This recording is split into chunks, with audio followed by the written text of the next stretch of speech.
কংগ্ৰেছৰ নেতাবিলাকে আচলতে অসমৰ উন্নতি হোৱাটো নিবিচাৰে নেকি? গৌৰৱ গগৈ ডাঙৰীয়াই কি ক'লাক আপোনালোকে প্ৰথমতে শুনি লওক।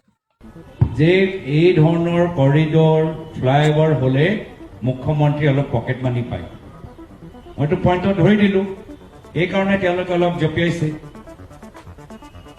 আজি মুখ্যমন্ত্ৰীৰ মূল কাম কি? অদৰকাৰী ডাঙৰ ডাঙৰ ফ্লাইঅভাৰ বনোৱা, PWD হৈ গুজৰাটৰ আন্ধ্ৰাৰ বা নিজৰ আশে পাশে যিখিনি ভাল তেখেতক ঠিকা দিয়া, তো তেওঁতো বিচাৰিবই আৰু বিচাৰিব।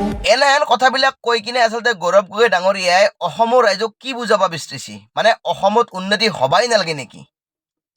আচলতে এনেহেন ফাল্টু কথাবিলাক কৈ কিনে অসমৰ মুখ্যমন্ত্ৰী হোৱাৰ সপোন দেখাটো এটা মূৰ্খৰ কথা নহয় জানো? এনেহেন কথাবিলাক কৈ কিনে আচলতে অসমৰ ৰাইজক কি মূৰ্খ বজাব বিচাৰি আছে নেকি গৌৰৱ গগৈ ডাঙৰীয়াই?